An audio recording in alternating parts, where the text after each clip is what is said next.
What's going on, people? Welcome to Throwdown, episode 61. I am your host, Tony Polanco, and tonight I'm joined by Emilio Lopez. Sorry about that little error there. I still have these question things from one of our other shows in there. Brian Munjoma. Hey, people, what's up? Chris Seeley. Hey, what's up, everyone? And we got some guests tonight. Joining us, as always, Mr. Alex Nuss from Junkie Monkeys. What's up, everybody? And it's been a long time coming. We finally have Michael A on the show. Mike, what's good, man? It was good, people, man. Thanks for having me on, man. Long time listener, long time fan. You know what I mean? It's an honor. So yeah, thank you, man. And I want to say this publicly because I said this on old Throwdown a long time ago.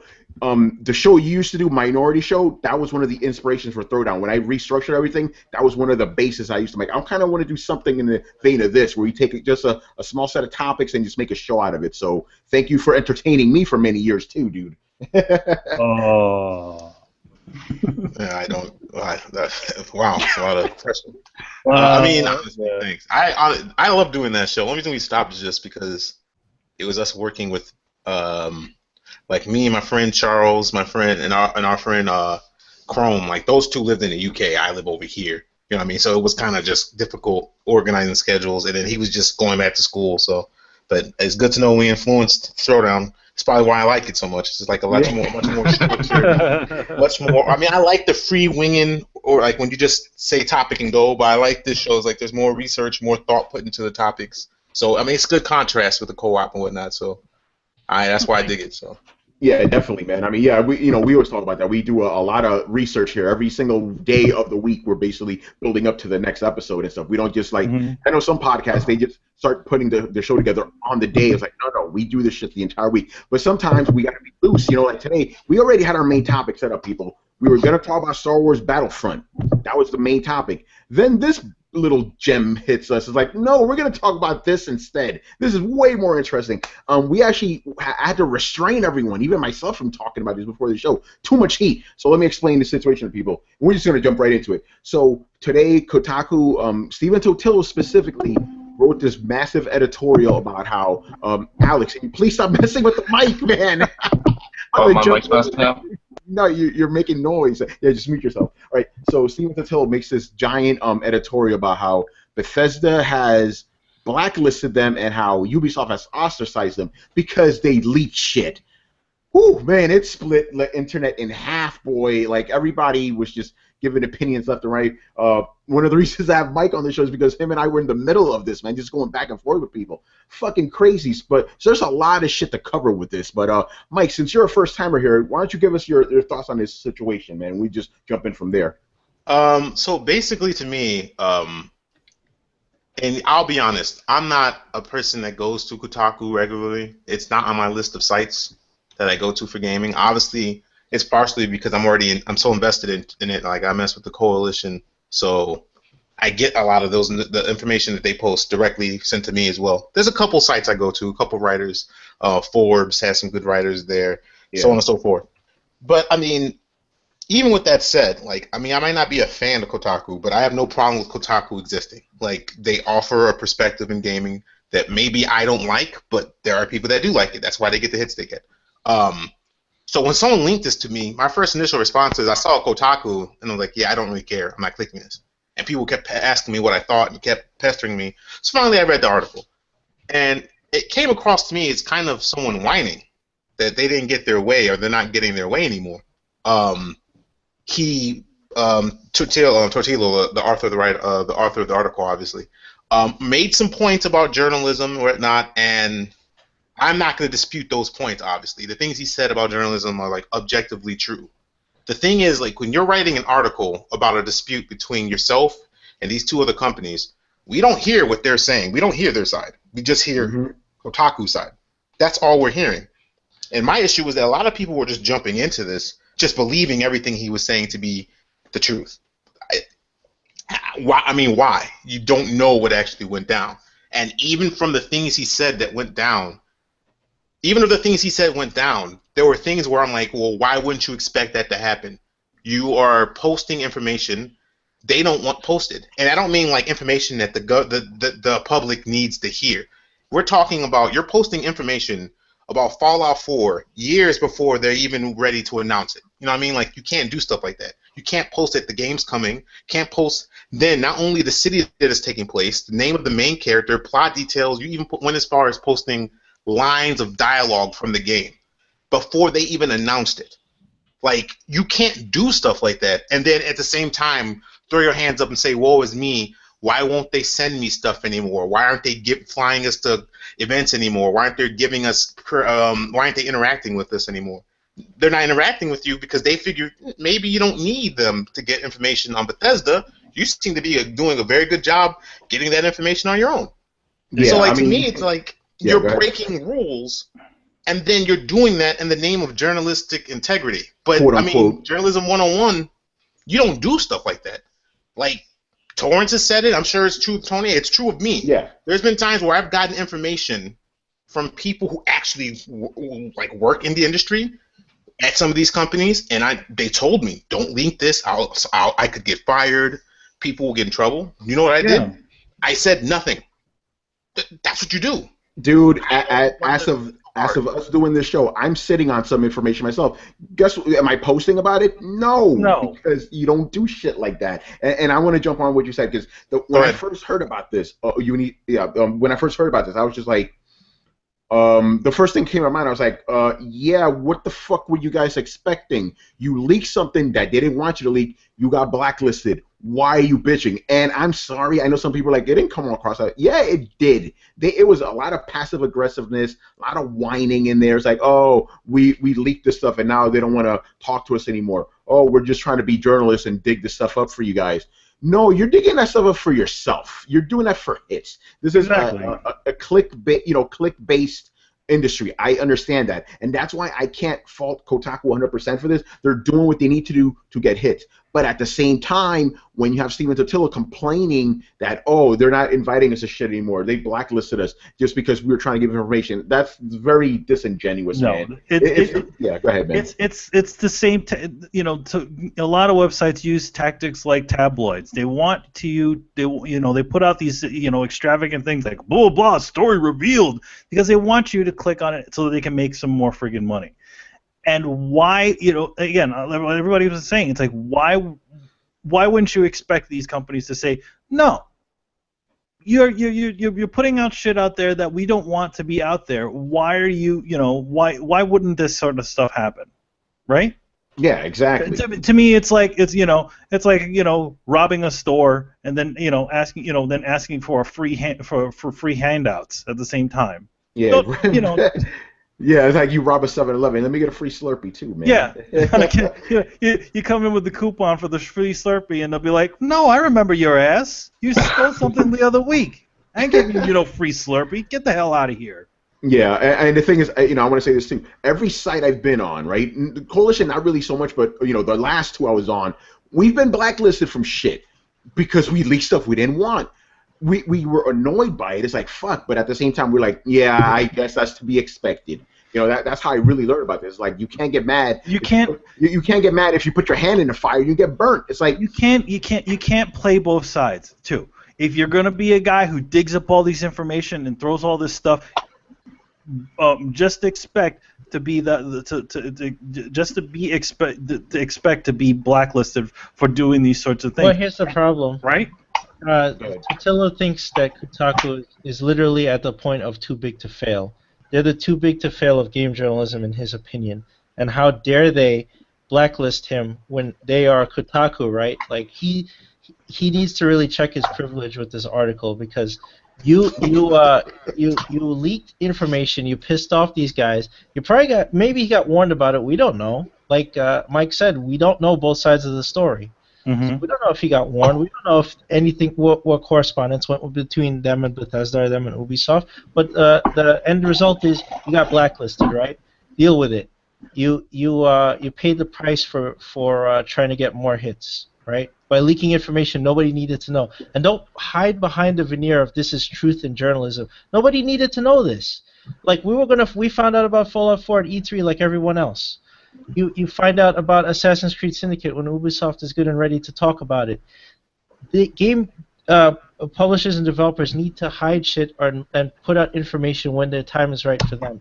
If you get leaked stuff, like, honestly, you're ruining the basically the surprise for everyone, right? And they need to change shit. Look at Mass Effect. Look what happened with that. We got a leaked ending. Then what did we get? We got a crappy ending. Yeah, because they changed it. Exactly. The point is, like, this is not stuff anyone needed to know. Yeah, he tried to cover it up with, like, oh, we report about developers getting fired and all this stuff. Yeah, okay, good. You're standing behind developers who get the shaft. That's one thing. This is a completely different thing.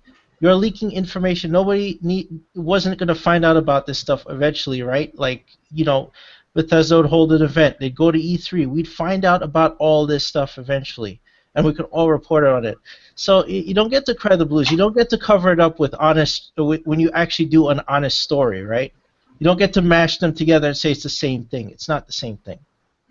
Yeah, exactly right. I just, by the way, I find it funny they were talking about, oh yeah, we do this for you guys, we do this for the gamers. Pretty ironic considering they told us we were all dead last year. Remember that? Oh my! Thank you. I swear, you cannot sit there. First of all, okay, This is a site where the person that wrote this article, like less than a year ago, was tweeted proudly that they don't aim for objectivity or anything on the site. That's not what they aim for. This is a site where there have been people who write there who at times when it benefits them denounce being journalists, but then when it benefits them call themselves journalists. Like, which one is it? Like this, that's part of my issue with them is like they just flip-flop. They don't take a stance and actually follow through to it. So when I see this article where he stands on this soapbox saying, I do this for you, like he's the Rock and shit, right? Like we're his people. I do this for you. I do this for the people. Right? And then I'm like, you don't do this for us because you just told us we were dead like 6 months ago. We were all dead, remember? Now you're doing this for us. We're alive again. We're zombies. Like, how does that work? somebody should throw that back at him. You're like, exactly. hey, weren't we all supposed to be dead? Oh, yeah. I guess we're alive now since since you're doing this for us, right? And then it just doesn't make sense to me because it's like you're doing this for us, but we know why this is an issue for you. You're thinking, and hey, you know what? At the end of the day, yes, even if the journalistic thing aside, Kotaku is a business. You guys are running to make money, and there's nothing wrong with that. I respect that. Yeah. But be honest with it. You want to talk about transparency? Let's talk about transparency. The main reason you put these articles out. The main reason you post about so-and-so insiders from NeoGAF, like they're actually gaming experts, or any rumor you find anywhere on the internet, the reason you post these things is for hits. That's what you're posting it for. It comes down to money. You're not admitting this in the article. You're making it seem like us knowing the main character for Fallout 4 before Bethesda wanted us to know improved gaming. How does that improve gaming? How does that help gamers? If anything, that hurts us because you're spoiling information that we don't need to know about the game. You are messing with the release table of information that company has. They have to think about this because Bethesda is their gaming company. They have to think about when they're releasing information for their stockholders and stuff like that, planning events, the money they pump into going to an E3 and having a conference. Like all that matters. You're just subverting that by just leaking information whenever you want to. And you're confused about why they're thinking, yeah, we're not going to condone that. That's not about them trying to block information or be some evil corporation. That's about them putting their foot down and saying there's a system that has existed in gaming for a long time. You know this system, Kotaku, because you're one of the main companies right now, benefiting from the system. You've benefited from the system for pretty much all of your existence. You're at the forefront of gaming. You're a top 10, top 15 gaming website. So you get flown out to all these events. You get press, you get gaming information and access to stuff that other sites who are grinding and may even be equally or more talented than you just don't get because you have the outreach. You know the system. You've worked the system very well. So why are you upset that when you break a rule of that system, you are punished for it? I don't understand that. Like, you got caught doing something you weren't supposed to do. Don't sit there and try and get everyone on your side and say, well, we did this for the people. No, you didn't. You did it for your bank account. Keep it 100. Yeah, exactly, and that's the thing. They did this because of privilege, basically. They feel they're entitled to all this, and now they're lashing out. And a lot of the people that are defending Kotaku, they're saying, hey, these guys are journalists. This is what they're supposed to do. They're supposed to try to find this stuff. And I argue with they're entertainment reporters, okay? They're not really journalists. I know some people, like, okay, not off topic, but I'm just bumping this up a little early because I don't call myself a video game journalist. I'm a video games writer. Journalists do different things than what we do. We report on shit we see, basically. I mean, yeah, like, okay, sometimes we'll get some information, we may post it, but our job, at least the way I see it, is not really to go hunting for shit. We post stuff that they give us. I had this revelation last year. I kind of got very upset about it. I'm like, damn, I'm really just a shill for these fucking people, aren't they? But that's what a video game quote-unquote journalist kind of is. You report the news, but the way you do it is, you know, how you do it is what makes you stand out. Like, do it in a more interesting way, showing videos and all that stuff, right? But that's all our job as entertainment reporters. I'm talking about entertainment reporters. I'm talking about video games, movies, all that shit. You're not there to hunt shit. You're not fucking, this isn't Watergate. That's what I'm trying to say. This isn't fucking Watergate. This is entertainment. We're just looking for shit to post to people to inform them. That's our main thing. So they're like, oh, he's just doing what a journalist is supposed to be doing. I just seem very, like, weird to me. Like, no, he's not fucking Walter Cronkite. He's reporting on fucking Assassin's Creed. And Mike, like you said, yeah, he's leaking shit that shouldn't be. Like, you just ruin it for all of us by leaking this shit. We don't need to know this information. Now, there are certain things out there that, you know, are interesting. Like, Kotaku actually did a very good piece on Destiny. They broke down why the game came out the way it came out and everything. I thought that was good, but that was after the game came out. You know, way after. That's fine. You know, investigative journalism. And Patrick Klepek, he did some really good research on all the shady shit that was going on with Konami and stuff. Cool. That's fine. Even though, again, Konami cuts you off. Don't be fucking whining. Exactly. You know, and then the other thing I want to jump on is this whole article. Is it just me, or did it just seem very okay? These guys are talking about journalistic integrity, journalistic ethics. They just seem very unprofessional to me to put these people on blast. Hey, I could easily put a certain company that we talk about on this show all the time on blast too for not giving this site shit. But do I? No, because I would be unprofessional. I think you guys know who I'm talking about. I'm not gonna do that because but these guys are like, oh, look, we don't get these games. It just seemed like, you know, they know they have friends in the industry. They know they have allies. So like, hey, let's rally everyone around us. You know, that's the air I caught off of it. You know? It's funny you mentioned allies too, because one of the sites that jumped up and said, "Oh, we're also ostracized and blacklisted by one of these two companies," Polygon. I mean, big shock to everyone, right? Man. Like, no one saw that coming. Oh, we also have it. I'm like, really? You guys? I mean, you guys are basically the same damn site. Let's keep it 100. So it doesn't shock me that you also have issues with these companies. But my thing is like I said, I just, first of all, you shouldn't have brought up that Watergate, because when someone brought that up in the conversation online to me earlier, when they compared as if Kotaku was saving fucking lives, right? This is what we're talking about. Games journalism. I'm going to compare him leaking information about a game early to someone leaking information about a government that actually directly impacts everyone's lives. They're the same thing. Are you shitting me? Yeah, it's fucking stupid, dude. That's fucking retarded. Right, come on. You can't. I don't know. It's, to me.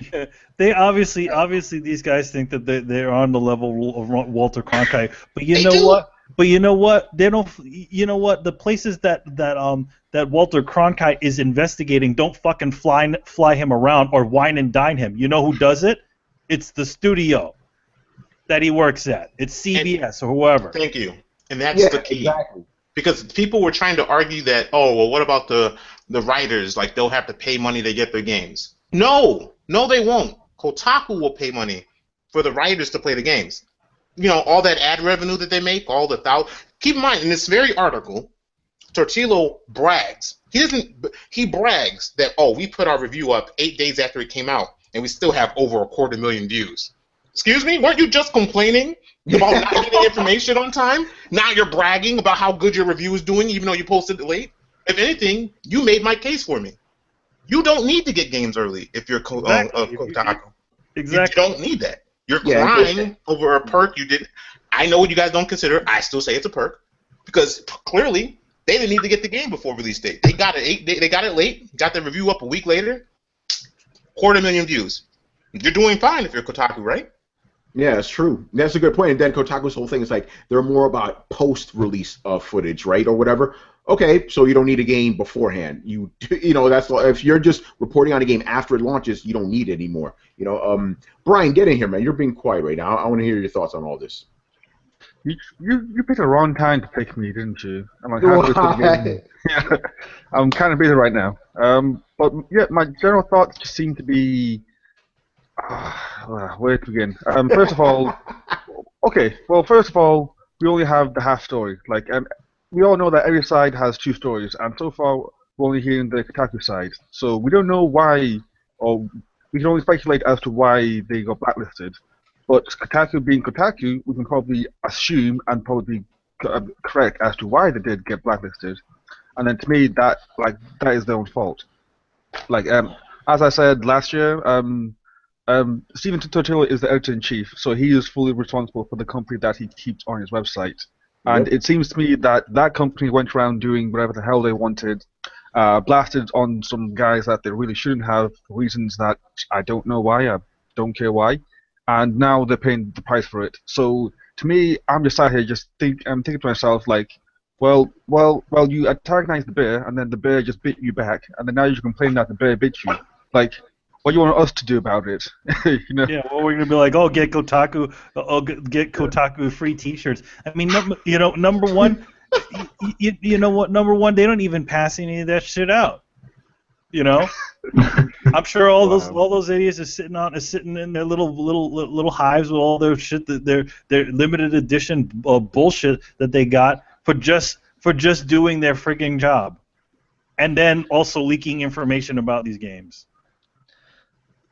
Yeah, I just don't understand that. You know, I just think it's completely it's unresponsible. What irresponsible even. What Kotaku have been doing, or in general, like I disagree with. Like everyone knows that I say fuck Kotaku, and I say fuck Kotaku because I just don't agree with the stuff that they put out. Even when they do put out some good stuff, it's like I'm now at the point where I just don't go to Kotaku anymore because I don't like the business practices, so I will not support them. That's my right as a consumer. I can do that, you know. I have the power like that. But yeah, so I just don't go there. So then when I see this happening, I'm like, how do they want me to react? You know, especially after all the stuff, all the articles that I hear about them putting out, and just all the stuff that they write about. It's just being completely unresponsible.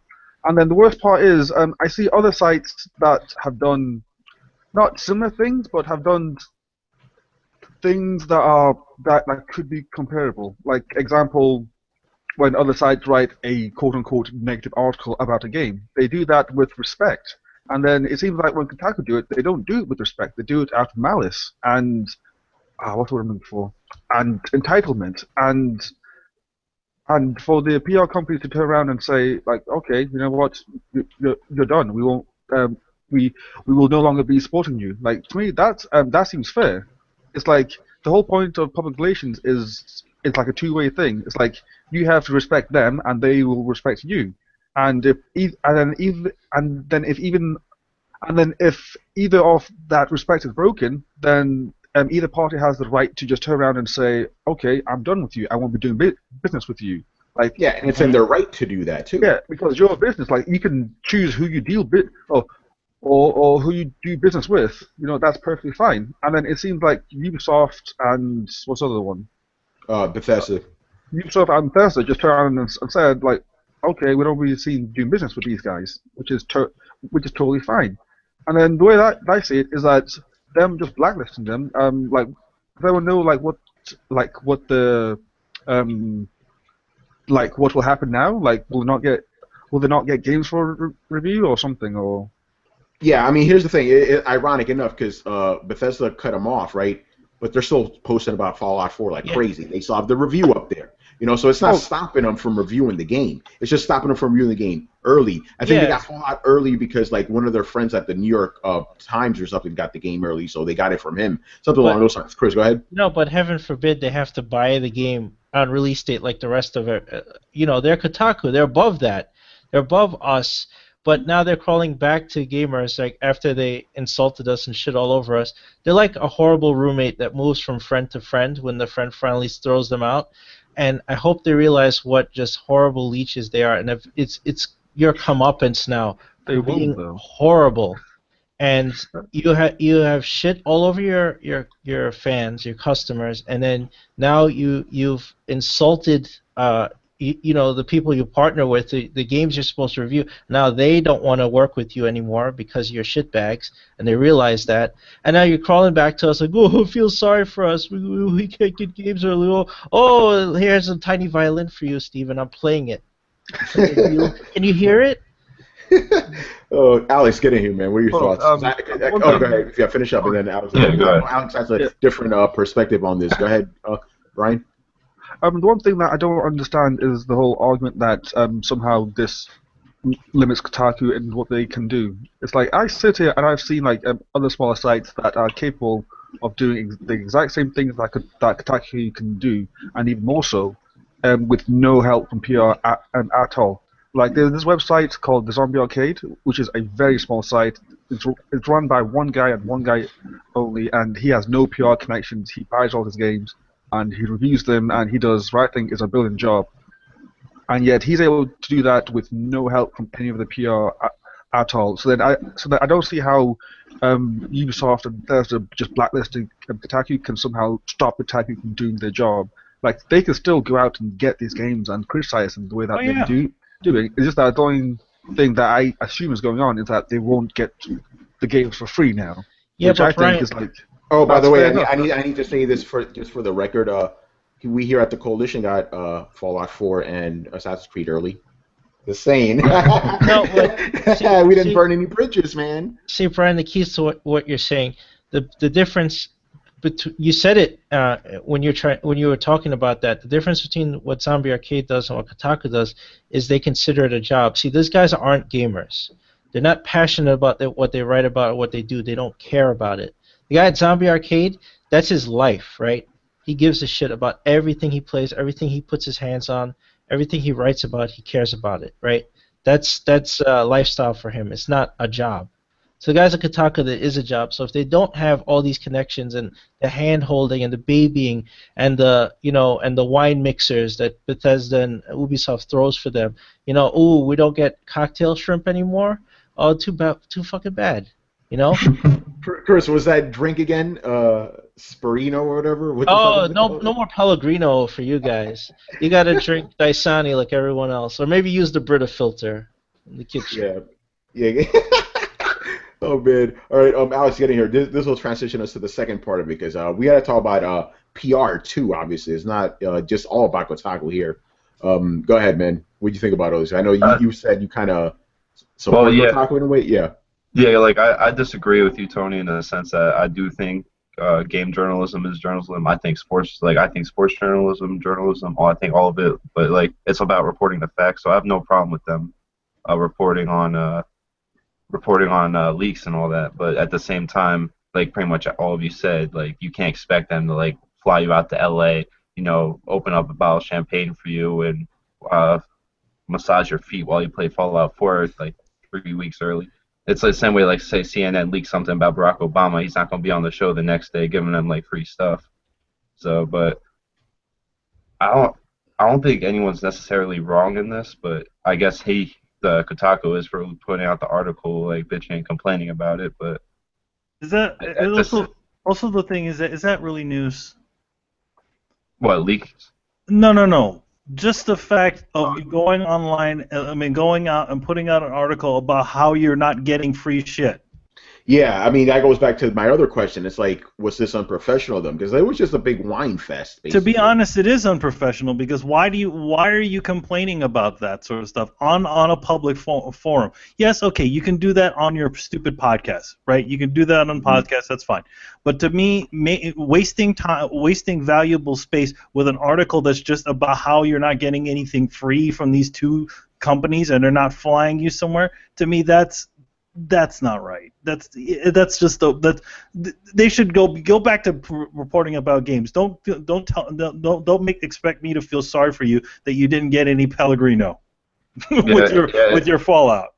Yeah, if Kotaku want to go about it the right way, well, I'm not the right way, but like if they want to go about it like I can't think of the word, but if they want to go about it a different way, they could have just boycotted the game, not written anything about it, not put up a review or anything. Yeah. But they could have just did that, like, oh well, or did it the right way, just put out the article, and then be like, when somebody asks, why didn't we get the review early? Why didn't we have the review like right when the game was coming out? It's like, well, unfortunately, we had to, we didn't get a free copy from a review copy from from the studio, so we had to purchase our own. To me, that's more honest than just saying, oh, well, we didn't get it, so. And then even so, they went to some guy at the New York Times to give him his fucking free copy. Yeah, yeah, and they're like, oh, the studio needs to. But they made it seem like, oh, we had to go out of our way to get this. You had to go. They wouldn't give it to us. Yeah, literally, they still got a fucking free copy. Yeah, it's like these. Hold on, and the thing is, Kotaku's from New York. There were stores, mom and pop stores, that was selling this game like a week beforehand. Why didn't you go buy it? You could have just. It's $60. How much money? I thought they were paying you good money over there. Exactly. Number one, okay. What you do, if for any sort of a purchase that you do for your job, what you do is you make sure that with the higher ups, okay, we didn't get this copy, but we really need to have this for the studio. So what we do is, okay, we'll buy about 10 copies. And then what we'll do is rewrite it off, and that'll be part of the, all businesses have this. But you guys are talking from a perspective of duty. This is what you would do in your job. They're talking from a perspective of privilege. They have received free things all this time, and now they're not. And it's, oh my God, what do we do? They didn't give us the thing. You can't expect us to buy it. We're Kotaku. So they went and got it. Like how they know how they got it from another source for they literally called a favor from the guy rather than dirty their hands and like go into a store like a normal human being and buying it. You know what I find funny? This reminds me of Broken Age. Remember when all those journalists were pissed off that they didn't get a review copy of Broken Age? My response was, did you back the game on Kickstarter? No, then you don't get your copy. Exactly. You get the copy. You're still gonna get the copy early. You're just gonna get it. You're just going to get it before, you're just going to get it at this point in time as opposed to before. And then what was the other thing? Because some of those guys backed Broken Age, they essentially broke the embargo. Broke the embargo, be like, well, I have it here, well, I might as well review it. Yeah, these guys are so full of shit. This reminds me of Metal Gear Solid 5, too, by the way. I knew I was going to get my review copy, but when I heard that shit was out in the streets, you know what I did? Yep. I bought that shit early and I reported on it, like when the embargo broke, because I care about the shit I do, I wasn't going to be like, oh, no, I can't buy this. How dare I? I'm a game journalist, but I can't buy my games. Mm-hmm. The thing is, I want to jump on. I mean, we also come from before, all the sites that we've all come from, right? We've always had to go to the store, just like everybody else, wait on those fucking lines at 12 a.m. in the morning, just like everybody else, just to get that copy to do the review. Yeah, I mean, you know how bad it is? Like, Richard was asking me, if I'm going to be playing Assassin's Creed. I was like, I don't know about the new Assassin's Creed because, the last one was kind of fucked up. He was like, Tony, why don't you just get Ubisoft to send it to you? See, that's how I think. I'm not even thinking about, hey, the companies need to send me. I'm still thinking, hey, I need to buy this game, you know? Yeah, I want to talk about PR for a bit because as much as I hate to say this, Kotaku does have a little bit of a grain of salt that they threw in there. PR could be kind of silly too. Like the way they withhold information is kind of nuts. Like, for example, the example I always give is Call of Duty, right? We know it's an annual franchise, right? Yet if you go up to them, hey, so you guys are going to have a Call of Duty next year, right? We won't, we can't talk about whether or not we're going to do that. It's like, but you've done it for like 9 years in a row. You're going to have another Call of Duty. We can't speak about it. They do dumb shit like that. So I understand that even being an independent guy, sometimes they withhold information. It's like, why are you withholding? That's not even that important. You could just give it to us, So PR is kind of fucked up too, Like they hold, and it's more than any other industry too. We talked about this on the show before. Like a game, publisher, developer, whatever, right? They will hold shit so close to the chest. In the movie industry, they won't give a fuck. They'll announce a sequel like the next day if they want to, Yeah, I mean, for instance, Ash versus the Evil Dead, right? That thing was only slated to be one season. They finished all the episodes, and they're like, "Oh, yeah, we're gonna make another season." Yeah, but the game industry is up in the open. I don't know what it is about the game industry when it comes to PR, and it's like, oh no, don't put out reviews on it, dude. Whenever I've gotten a movie to review beforehand, movie companies didn't give me an embargo. They're like, post it when you're ready, dude. video games are like the only ones that have embargoes because they're trying to control the message. Yeah, they're definitely trying to control the message because especially if a message, like a negative message, comes out before the game, it could definitely affect the sales on the day of. That's why, but we've seen this before too, where it's like, hey, we've decided to hold back Assassin's Creed reviews until the day before. The day after, excuse me. Or the day after, the day after it's sold. Well, I kind of like have nothing against embargoes because sometimes like you'll get a game a week early and say IGN wants to post it immediately. Like they'll just post if with no embargoes, they'll just post like a random review of they didn't even play the game. They're just posting a review. So you kind of like force the embargo in most cases to so you have to play the game because there's all that extra time. But but some embargoes like Assassin's Creed last year, whereas 12 hours after the game already came out. Yeah, that's stupid. But because they knew the product they were putting out there. Yeah, That's Go ahead, Mike, hold on. Your quality's really bad. Okay. Am I double echoed or something? No, it's not your echoing. It's like you're garbly, like a robot or something. I have no idea. Is it still doing it? Yeah. So you know what? Back out of the room and come back in. That might fix it. Okay. All right. But yeah, I mean, Michael say his piece. But yeah, I mean, they do shit like that all the time, though. It's like they try to. By the way, with embargoes, I understand why they have embargoes because people will try to rush the reviews and stuff. But at the same time, the embargoes are a little silly. Like I personally feel embargoes should be out the week beforehand. Even if your game is good or bad, it should be the week beforehand, just so people know what they're getting into. Again, with movies, they don't give a fuck. Like, okay, put the review on whenever, The thing is, but then again, it's in different industry. Here's the thing: look at Transformers, right? Shitty reviews. Everybody goes to go see it, right? Well, if Transformers were a video game, nobody would buy that shit.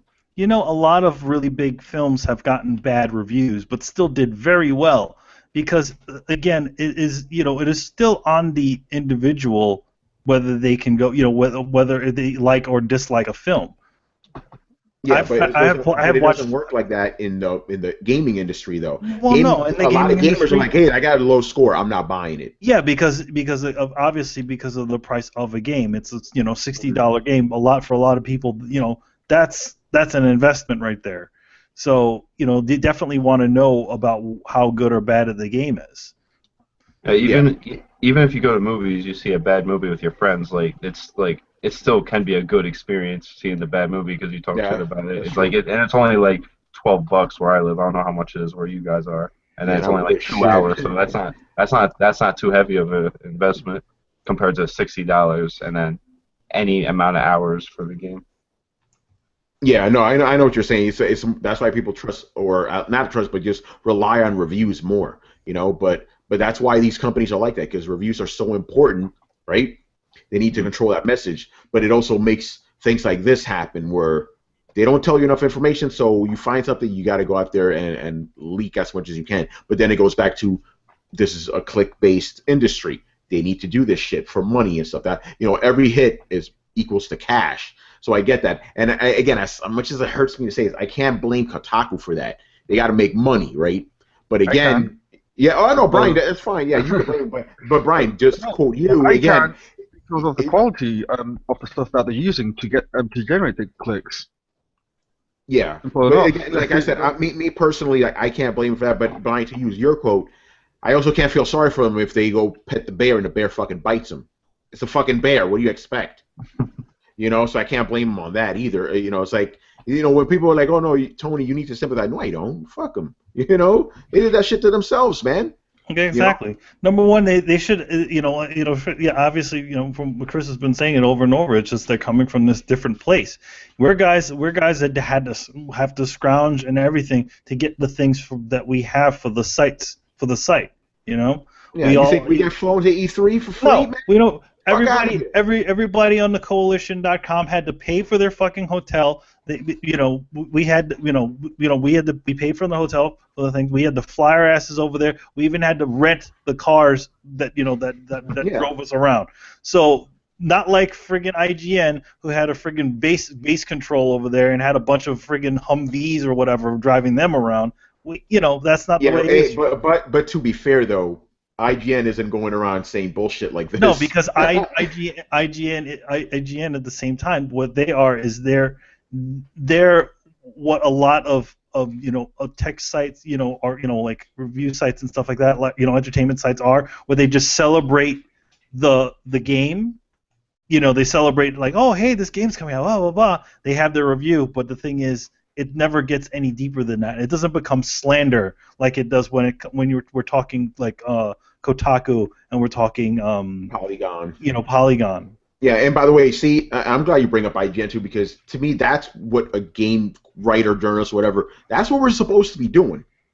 We're not here to cause all this controversy. We're here to talk about games, report on them, and talk about why we love them. That's what we're here to do. Again, this is entertainment. I know, Alex, you feel a little different about it, but again, that's just how I see it. It's like we're not really here for that. IGN and even Game Informer too, same thing. Those guys aren't messing around with this shit. Yeah, you'll never see a Game Informer like a slanderous Game Informer article. Yeah, exactly. Unless it's something appalling, like some sort of racism or something really messed up that the game studio might be doing. Yeah, that's when they'll talk about it, by the way. Oh, and by the way, disclaimer, no, I'm not sucking up to IGN because I'm technically writing for them. I said this shit even before I started writing. Here's the thing. Remember when Gamergate went all out? I was like, "Hey, IGN and Game Informer aren't saying shit." Because at that point they are beyond that. You don't also hear about like the other bigger news sites talking about that sort of stuff too. I mean, they did mention it in a couple of things here or there, but at the same time, IGN doesn't want to shit where they eat. They don't want to piss off the fans that are actually watching, that are actually looking at the page, and they don't want to piss off the companies and potentially lose the ability to not review a game, ad revenue and the game reviews, stuff like that. Yeah, you won't hear about IGN or Game Informer being blacklisted because, again, I understand like why it's like okay, digging up news, I get it, but the thing, but it's not because people keep saying they go like, oh, you're sucking up. No, you're not sucking up. You're just like Brian said, you're respecting them. You show them respect, they show you respect. It's a mutual thing. The thing is that also at the same time, like you have when you do those sorts of articles, there's a certain way that you present yourself. Even if you're presenting a maybe what can be considered a negative opinion, but if you do it in the right way, it becomes a constructive criticism as opposed to bashing. Yeah, and they weren't exactly bashing in this case. They weren't reviewing or opining or anything. They just leaked information. Hey, this game's coming. This game's coming. No, but I mean, that's kind of what I'm just saying. Also, because they're kind of guilty of that sort of stuff too, where they're like, this game is a horrible piece of crap. I don't know why somebody would do this. You wouldn't see something like that from an IGN or a game, from a Game Informer. Again, I'm not. IGN and Game Informer are kind of like watching the Academy Awards. You know what I mean? It's just surface, which is fine for a lot of people. Surface is that's all they want. They want that. Like hey, they just want the information. They want whatever, and then they go on with their day. Some people want to know a little bit more, and then also the thing that you run into is also like an IGN or a Game Informer, you also don't get the personalities of the actual that's the only draw the actual writers, because they're all there's a lot of editing that happens behind the scenes and all this stuff, and they all kind of hit the same level. So it's almost like the voice of IGN. It's like this, even though it's like maybe 20 people that are the voice of IGN. Yeah, exactly. That's a good point. But they always steer clear of that, and that's good because you don't want to be dragging your feet. Again, if you're gonna be surface, then be surface, and that you're gonna get all the perks from being a surface sort of site. If you're gonna be the down and gritty guys, and you're gonna be finding out all this information, don't expect nothing from these guys. You're gonna have to fly your ass over to E3. You're gonna have to do all that shit like every single person out there. Hey, yes, and Gawker has money, man. They can fly you out there, right? Come on now. Yeah, Gawker has money, but the thing is that, obviously Gawker does pay for their room and board and all that stuff, but they don't pay for when it's when they're going to send out they're going to send these guys out to a review event, right? Yeah. Yeah, it's true that the companies kind of. I think I haven't really gone to. No, actually, no, I have, and I had to pay my way there too. No, no, I mean, again, like if they're gonna fly you out to LA to play Metal Actually, Gear no, yeah, Solid. you're right. Yeah, no. In some cases, they do fly you out there because when I went to the Skylanders, they actually offered to fly me up. I'm like, it's fucking upstate. I don't need to be flown up there. Well, dude, I'm gonna tell you, at that point, I would have been like, fly me up there. No, man, I took the fucking train. It was cool, man. But They probably liked you. They probably liked your ass even more. They're like, "What? We only need to pay for a train for this guy? Shit." yeah, that's what I'm saying. $75 versus 200. It's like I would have spent more time in the airport than I would have in the actual fucking train. But yeah, like, again, this whole fact they wrote this, just like, why are you doing this? Again, going back to what I said earlier, I'm like, I could easily write a post right now about a certain publisher that doesn't give us any love. But again, why would I do that? Even though I would not really hurt us because they don't send us shit anyway. But again, that's just very unprofessional. That to me, yeah, that's unprofessional. You don't go out there and start naming names. In the comics industry, there's quite a bit of people I don't care for. It's just to be honest. But I'm not going to go out there blasting these people all over the internet for what they do, because you know what? What happens if we wind up working together? What happens if it means that I will not get a job? Manny, so how do you feel about Rob Liefeld? I can't say that. I will say this. I will say what my teacher Walt Simonson said. He found if art was a math equation, he found the solution. Yeah. I know, but I mean that's a whole other thing right there. Like, that's why I'm, I don't know. There's a certain route that you have to take as a professional. Even it's professional courtesy. Even though you don't like the practices that other people in the industry do or certain things, you still kind of don't say certain things. Yeah, that's why I'm not going all super out on Kotaku, because I don't respect them that much. You might end up there one day. Yeah, well, I don't know about that, but not really something I'm thinking about, if you know what I mean. I like Ziff Davis, by the way, wink wink. I like them. But again, I'm slightly giving a bit. I understand where they're coming from. They need to get hits, but I can't respect. And I like Evan out there. Every time I see him at events and stuff, we always talk about comics and stuff. There are people at Kotaku that I think are cool. It's just the brand I'm not the biggest fan of. Now at least. Back in the day, I used to love Kotaku when they had Brian Crochet there, man. They're a bit of a different animal these days. Yeah, it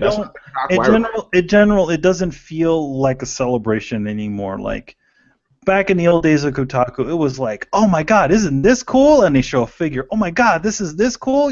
It's like that. It's like giving you this stuff. It's like, wow, this is cool. And then if something happens, they'll be like, well, at least like like I said with me with the Gears of War toy, the Gears of War money that I made for my cousin, those guys fought for me. Like we thought of the idea of just sending out the information to Kotaku and letting them figure out what's what, if they wanted to report about it or not. Yeah, it was like New York One, man. If you got a crime report. Yeah, and that's the one. But that was they were a different company then. It seemed more. It was more about the fans now. Now it just seems like what. Now they say they're for the fans. Now they just say for the fans. They just. But come on. Like if you're supposedly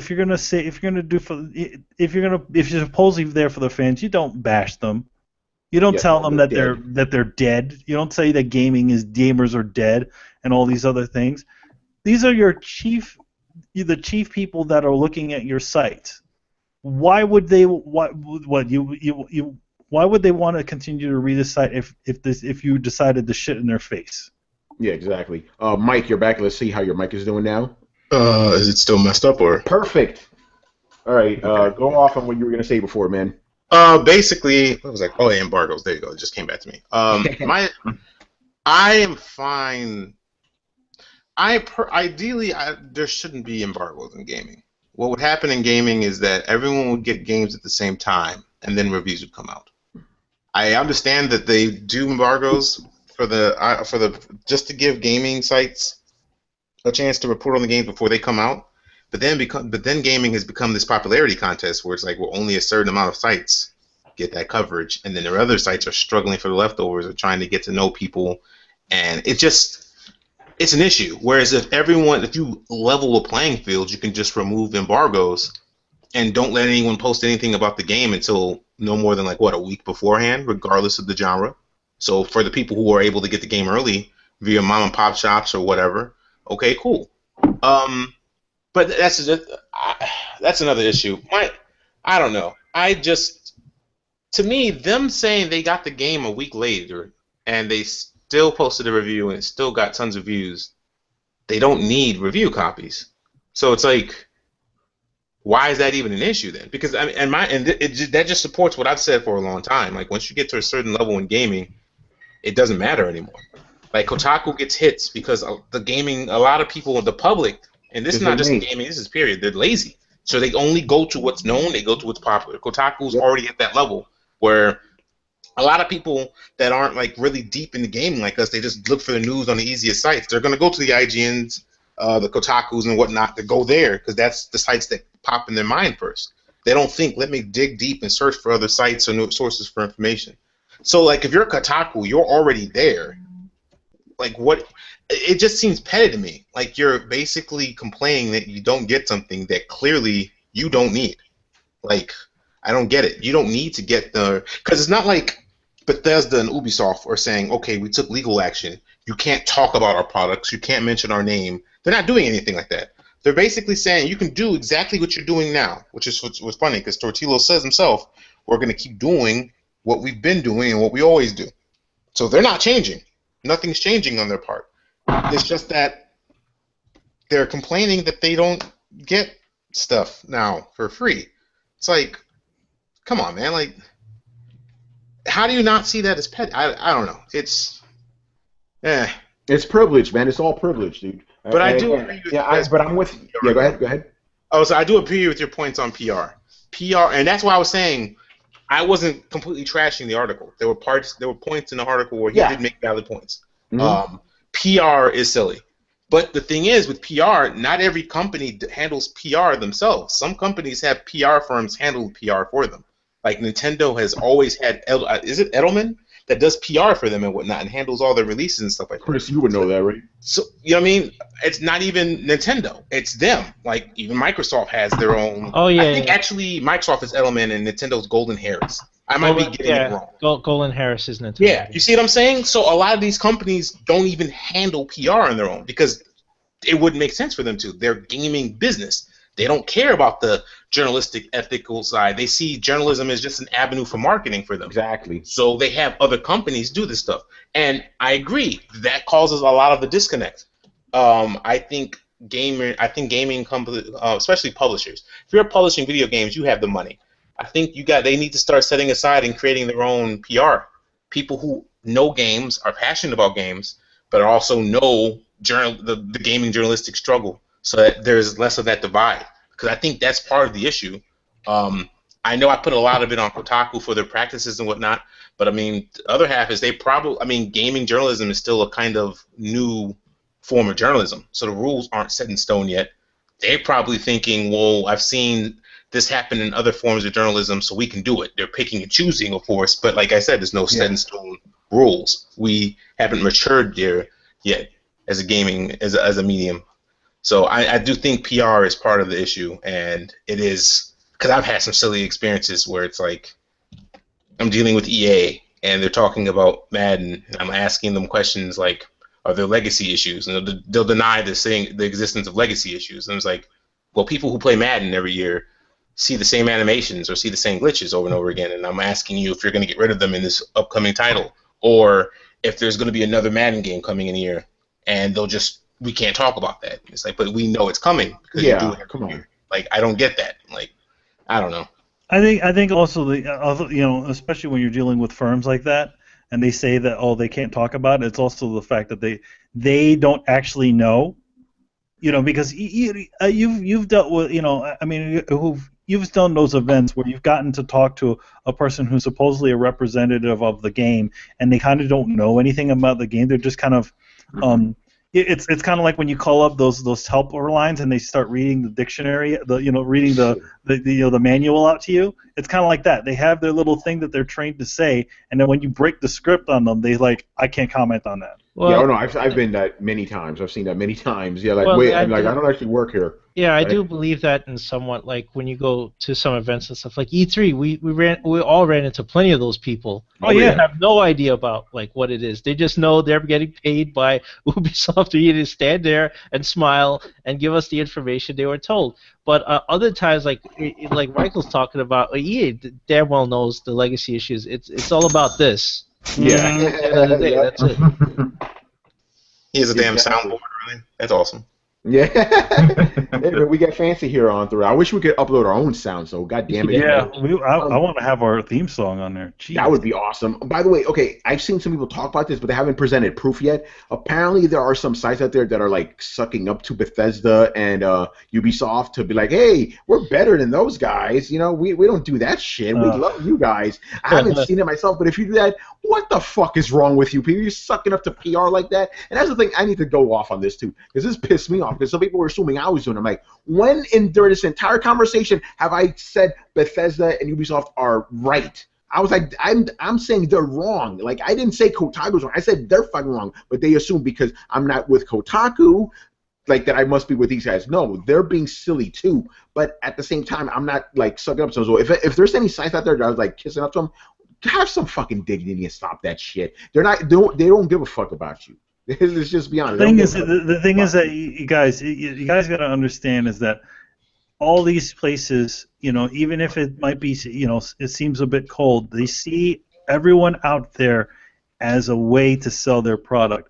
All you guys on YouTube, you are a vehicle to sell their product. So when you start ranting, raving, oh my God, this is a great game, and even Let's Plays and all that stuff, that's all a vehicle, free advertisement. Because all they need to do is just send you a $60 game, and they literally got themselves, maybe 1 million, depending on how many views that the person on YouTube's video has. They get millions of just advertisement. Yeah, exactly. And that's the thing. This is why I need to bring him up. Our boy Hip Hop Gamer. This is why PR loves this guy. Yes, because he does it. Yeah. Because he does. It's not to say that he's like IGN or like that, but he celebrates the positives as opposed to the negatives.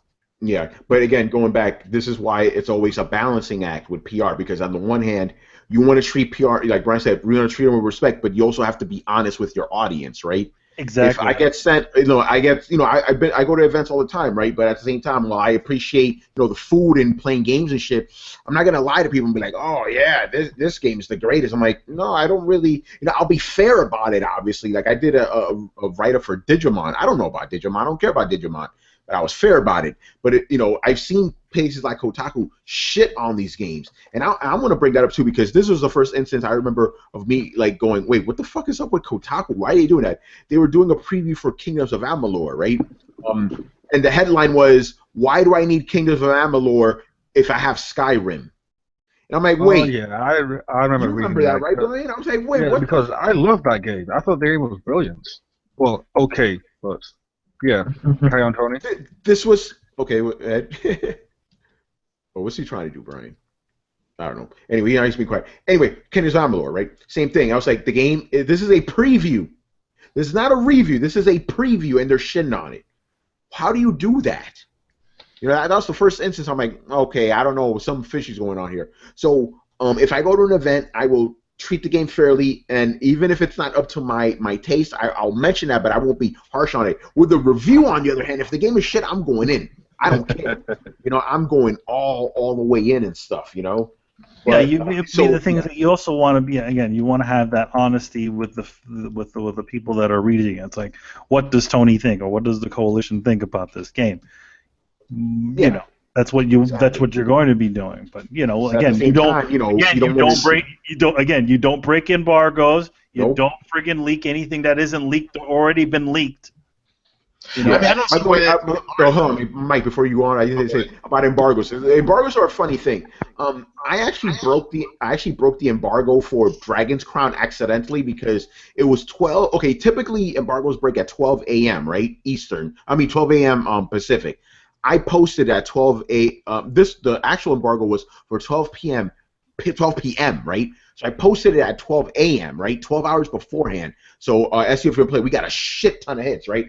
I actually reached out to PR and I was like, hey, I'm sorry I posted the thing. And you know what they told me? Oh, that's fine. Don't worry about it. You know why? Because it was a positive fucking review. And then not to mention that Dragon's Crown was getting so much bad press because of the exaggerated artwork that it has. Yeah, again, it's funny about embargoes. Like, you know, if you break the embargo, they will get mad at you if it's a negative thing you said, because I went in there and I wrote a glowing review. I wasn't kissing the game's ass because I got the game free. I kissed it ass because it was a fucking good game. And I purposely didn't mention any of that sexism stuff. Clear to me. I'm like, because I'm talking about the game, right? I don't care about that stuff. They loved it. So this embargoes aren't set in stone either, but it goes to show you that what we really do here, we're just marketing for these people. Mike, go ahead. Yeah, that's what I was gonna say. Actually, there's a part of the article where Justillo makes an interesting point, actually, and I think it's a point worth discussion. That's why, again, like I said, I don't really have a problem with him writing the article so much because at least it caused a lot of discussion, and discussion is always good as long as it's constructive. He mentions a part, and I'm quoting it from my mind. I'm not looking at the article right now, where he basically says that there's people who don't understand that gaming journalism, entertainment journalism, is more than just being a shill or hype man for a product. And I agree with him to that extent. Like, gaming journalism can do more than just hyping up people for products. We can talk about things in gaming, but I don't mean political things in gaming. I mean aspects of gaming or innovations in gaming or just gaming. We honestly don't have a lot of that happening anymore.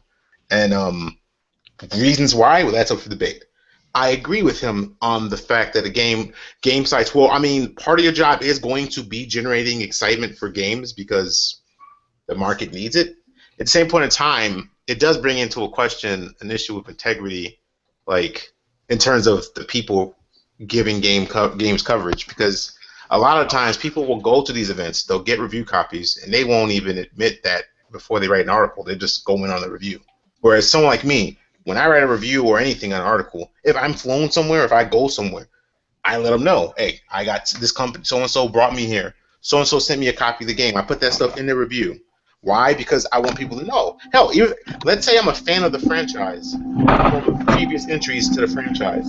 I let gamers know that, like, oh, I love Splinter Cell. So if I'm doing a Splinter Cell review, I'm like, listen, know this before you go into this review. I'm a Splinter Cell fan, so there's going to be maybe an unavoidable hint of bias because I love Splinter Cell. A lot of writers don't do stuff like that. So to me, like, I mean, I haven't read a Kotaku review in a long time. I honestly don't know if they do, but it just brings. It's an interesting dynamic because on the other side we have what happened at GameSpot a couple years ago with Kane and Lynch, where your site is funded basically. Like the majority of your advertising avenue comes from this game. The game comes out, it's not very good, so the reviewer is honest and reviews the game for what it is. And he ends up getting fired for writing an honest review. That, to me, I mean, I still haven't forgiven GameSpot for that incident to this day. To me, that's the most evil. I've never seen something so. I mean, you guys want to talk about people, like, first of all, I don't know that the makers of Kane and Lynch are right. He got fired, but GameSpot themselves decided to fire him for writing that review, for basically being honest, because everyone else was having the same issues you mentioned. It's just like there needs to be a balance. Like we can't expect journalists to not be honest, but at the same point in time, like journalists do have to, I don't know. It's just it's interesting. And again, I guess it's all due to the point that the gaming journalism is still new.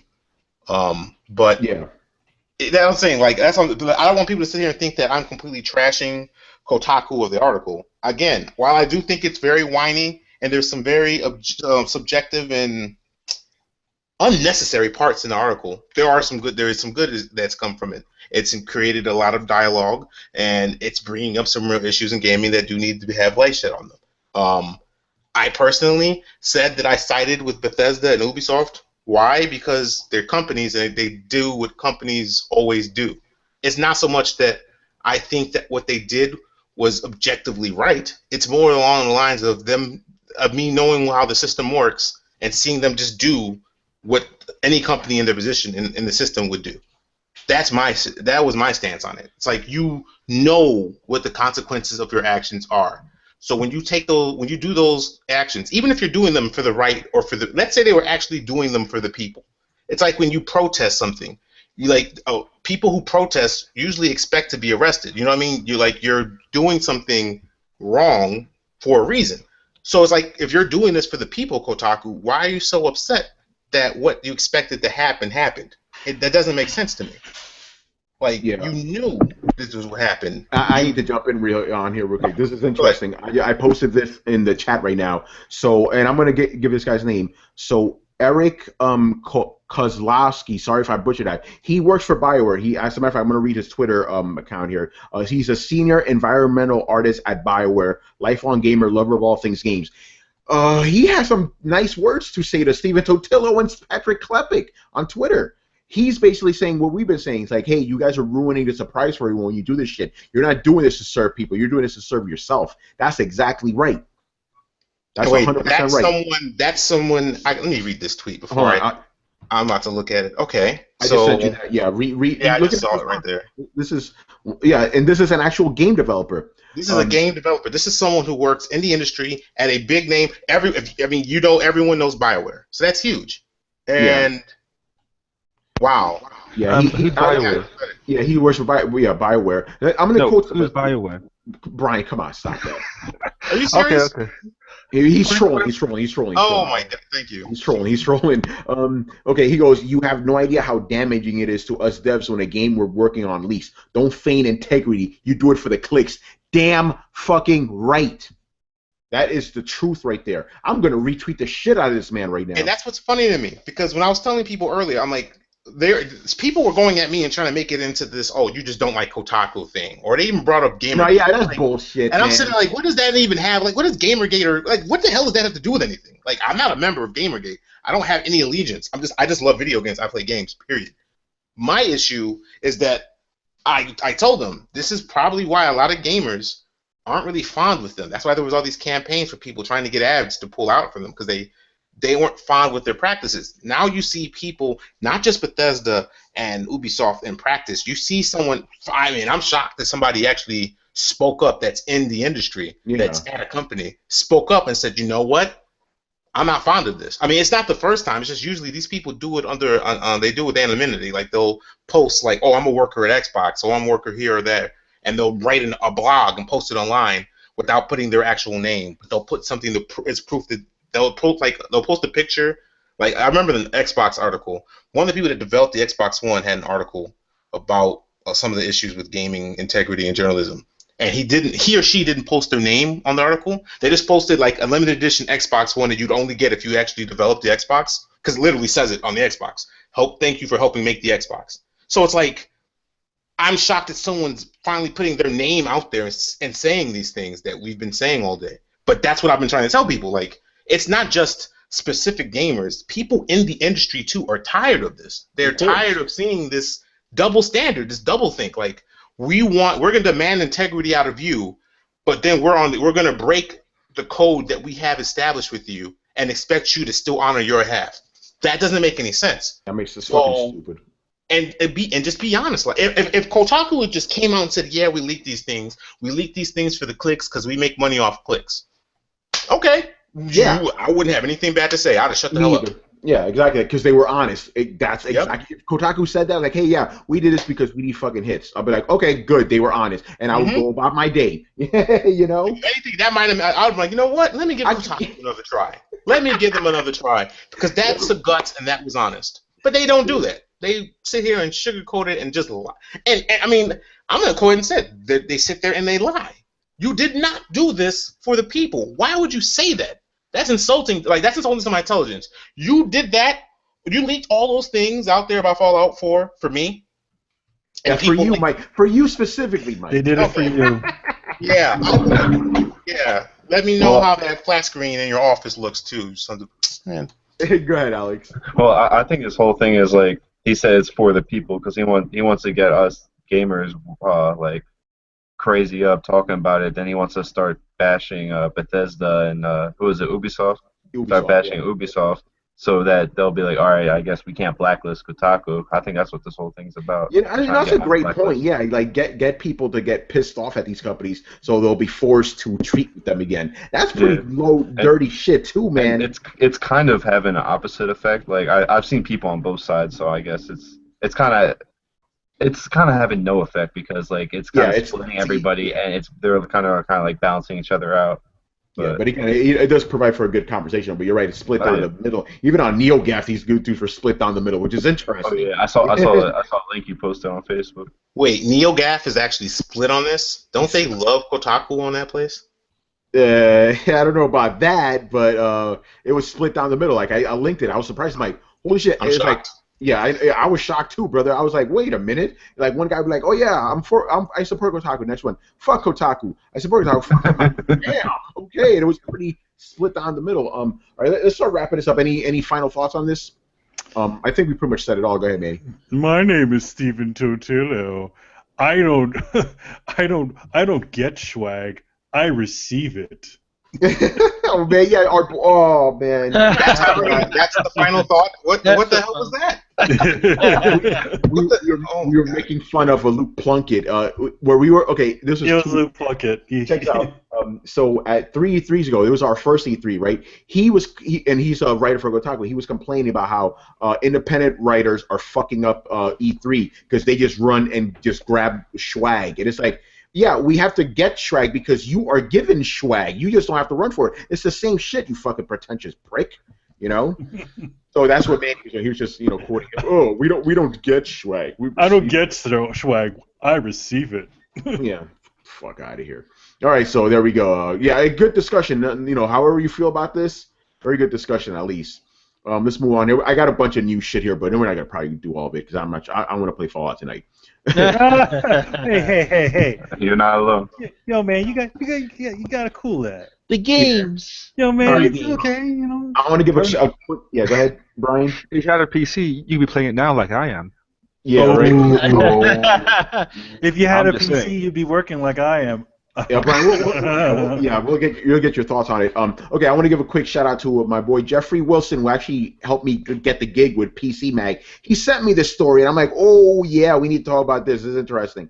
All right, so Rooster Teeth. By the way, Rooster Teeth has like a full-on podcast now. Rooster Teeth used to be the place I used to go to for trophies. Now they're like a completely like independent gaming site or whatever. Anyway, they had this podcast where they were making fun of Jeff Gerstman. Mike, you were talking about him before. The guy they got fired from GameSpot. Oh yeah, yep. Yeah, so Jeff Gerstman, he gave Fallout a 3 out of 5, saying, "Hey, this game has a lot of technical issues. I can't give this game a higher score than 3 out of 5." He's entitled to that, is his opinion. And Jeff Gerstman, he is not a guy that fucks around. If something's wrong, he's gonna point it out, just like Kane and Lynch, right? That's why I respect that man.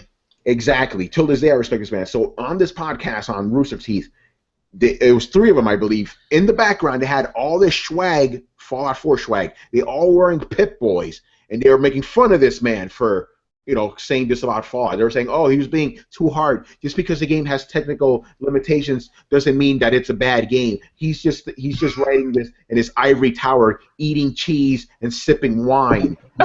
He's not looking at this as a gamer. They said this. I'm like, hold on, gamers want to know if a game is fucking broken or not. Like, that's what we want to know. Like, and then it's funny. Oh, and then I did a little bit of digging. Actually, I didn't do too much digging. This article said it all.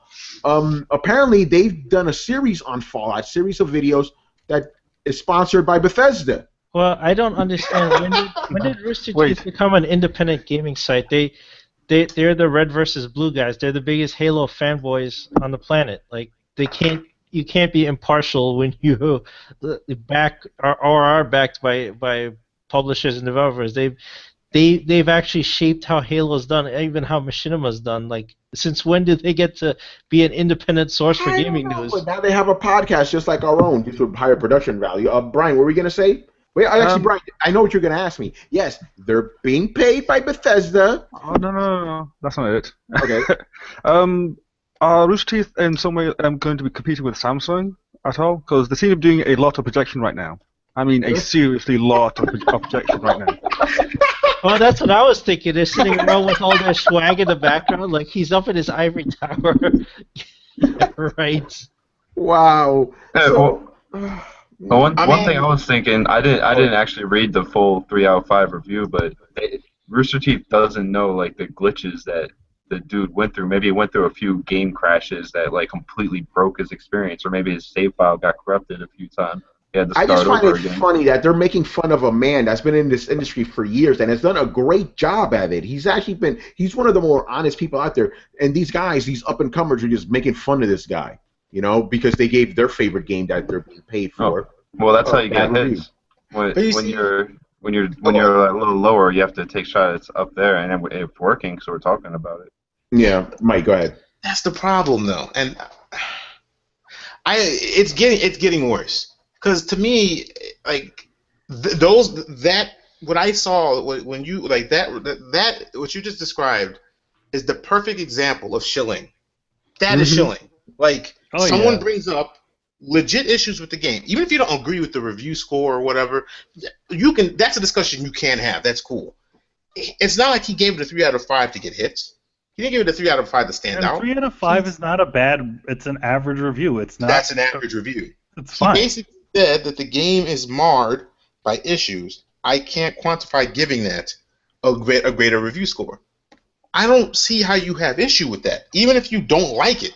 Like, you'd make a podcast going in on this dude, and then to do so, instead of thinking, let's cover our bases so we don't look like fanboys, you do so while wearing Pip-Boys on your wrist and having Fallout 4 swag in the back. Like that mindset, I don't understand that. First of all, that shows a lack of respect for your elders. And I'm not saying that like just to be general. I mean, when I say elders, I mean the people who've been in the industry longer than you, the people who've come before you, like trying to learn from them. I mean, even if you disagree with the dude, reach out to him, try and at least establish some sort of dialogue or something. No, you just go in on it. Hope it didn't get on. And then the rationale for you doing this is because you don't agree with his review score, and you don't agree with it because you love Fallout, and you don't see that. You're so blinded by your love for the game that you don't see that this person, and it's not like he's the only person that's brought up these issues. Other people have. I've brought it up. I've been asking about this for a long time, like why Bethesda gets such a pass releasing a game with such issues, where if EA released a game with as many issues as Bethesda, they would get destroyed. Well, No one would forgive them for that. But that's a different discussion. It's just like you bring up legit issues, and because you love the game, you have to attack people for doing that. Like, we're still doing that in 2015? That happens now? We haven't matured as a medium yet to the point where we can handle, criticism? Yeah, exactly. It's crazy, I don't know what the hell's going on anymore, man. I don't get it. It's like, if you don't like what I like, you're automatically like a horrible person or something, There's something you don't agree wrong with me? You're dissenting with me? It's like everybody wants echo chambers. You disagree with someone, that's a problem. You can't be friends or game with people who disagree with you. I don't understand that, because gaming in its origin was supposed to be a place where people from different backgrounds and political views and ideologies and everything, none of that mattered. Were you good at the game? Cool, we can play. That's what it was supposed to be. You would think that mentality would branch out through all the other things linked to gaming. Well, but here's the problem, Mike. A lot of these people, I'm just gonna say it, aren't fucking gamers. They didn't grow up with like the way we did, man. They came into this industry because they couldn't get into any other writing field, so they got into this one. Now they're stuck talking about games they don't really like. They don't like gaming, and they have to bring up all these other things inside. Like Chris said, these fucking hipsters. Yeah. Well, also, Manny was talking earlier about professional courtesy. There's none in this in gaming reporting anymore. Like, what's happening here is like there's a complete lack of professional courtesy. It's like you're gonna call out Jeff Gerstman because you don't like his opinion. It's like, how does that work? He doesn't give a shit what you think, and you're supposed to respect each other's opinion. If you love the game, yeah, we're your Pip Boys, talk about it, whatever. And then somebody objectively can look at you and say, I don't know about this. You seem to have a lot of swag on and stuff. Maybe you're getting paid by Bethesda. Maybe I won't take your word so seriously, But that's exactly. Again, that I'm not gonna say that about them. It's like whatever. But for you to insult him, on your podcast and say, like, oh, I don't like his score, and he's just doing it for attention. It's like, he doesn't need attention, man. He's been doing this longer than you. Yeah, exactly. He doesn't need you at all, All right. Anything else on this? I think we said all these. It's just bullshit. It's fucking stupid. You know, it's like if you're gonna like give a counter as to why you think his review is okay, because there's nothing wrong with disagreeing with him. That's cool, but don't do so while you're wearing all this fucking shit that's on Fallout 4. You know, the fucking Pip Boys and swag. Very much like the Dorito shit with Jeff Keighley's like, really, come on, man. It's fucking stupid. Yeah, let's move on. All right, next thing here, and I threw this in here just for a specific somebody on this site who, Mike, you actually went toe-to-toe with in the comments. Mike, you never been in because Mike A usually stays away from the comments. He went in when he was on the last co-op, and man. I usually don't do comments just because I've been on enough sites where it's just I just realized, like, why am I? It's like the same people arguing the same time, the same way with the same biases, week in and week out. It's like, what's the point? But I decided this week to give it another chance because people have been asking me to, and because of the topics, I had like legit questions, and it pretty much confirmed my biases about comments for the past few years. Like, it was like there was really, there were some people that were cool, but yeah, there's no point. Like, they will nitpick what you say, and if you don't say what they like, they hate you. That's basically the comment section on the internet. So. Yeah, well, in our case, it's one specific guy. So I threw this story in here for him. The Muhammad Ali of racing games, Forza 6, right? So the developer said that the game was not going to have any microtransactions. Lo and behold, the game has microtransactions. Yep. So let's break down the pricing on this. If my computer will let me load it up here, it's crazy. The most expensive one, $99. It's fucking crazy. Whoa! What's $99? I like how he heard the price and he was like, "What? What? Yeah, because it's a racing game. What can you buy with? I picture cars, maybe. I haven't played sounds like you could buy real ass tires at that price. But, yeah, shit, man. You might as well go buy a car for $99. All right, I'm gonna just read what we wrote here at Geek. The latest game to add microtransactions for Forza Motor 6. Rather than playing the game to unlock new cars and upgrades, developer Turn 10 Studios will now allow you to quickly unlock anything you want using tokens. Tokens that cost money. So here we go. For 100 tokens, 99 cents. 325, 299, 575, and it goes on and to the most. 20,000 tokens for $99. Do you actually know like value of one token, like in game? Like that's a good that's a good question. That's a good question. How much is a car? Like, is a car like 500 tokens? It depends on the car. Certain cars. But what's the maximum? Like, okay, it all. What's the most expensive car in terms of tokens? Yeah. I don't know. That's a good question. Yeah, until I know that, then I can't really say much. But if it's more than 27,000 tokens, then honestly, that's 20. Now, here's my okay. Let me say this now. I'm a Forza fan. Forza is my favorite racing series. This is my second favorite racing series all time, behind Rally Sport Challenge. I am a Forza fan. I've always said this. I don't see the point in having microtransactions and full retail games because you've already paid a full price admittance to the game. I shouldn't have to pay you more money for other elements of the game. The only reason this doesn't bother me is because they're doing what Halo did. There's microtransactions, but the microtransactions are 100% optional. And what I mean by 100% optional is you're not missing any of the content in the game buying any of that stuff. So you can just play the game and unlock everything. It's essentially for the people that are too lazy or too busy to actually sit there and play the game, I guess, to unlock everything. That doesn't excuse it. I'm of the old school mentality that you need to play. You work your ass off even in a video game. Earn it. That's my view.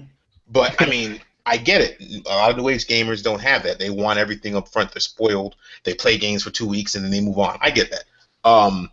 But here's where it's different from Halo.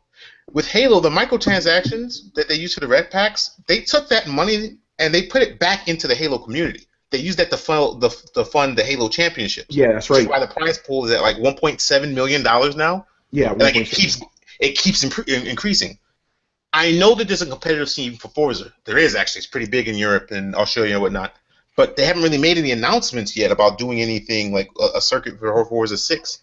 So it's like, what are you doing with this money that you're getting from the microtransactions for Forza? And it looks bad because you previously said there wouldn't be any, and then you put some in. Yeah, that's what I want to jump on. Just to make it clear, because I've already made my stance on microtransactions clear in the past. I don't mind microtransactions at all as long as you could get the shit in the game. The thing I have a problem with in this particular case is the fact that they said it wasn't going to be in there and it is in there. That's fucking lying.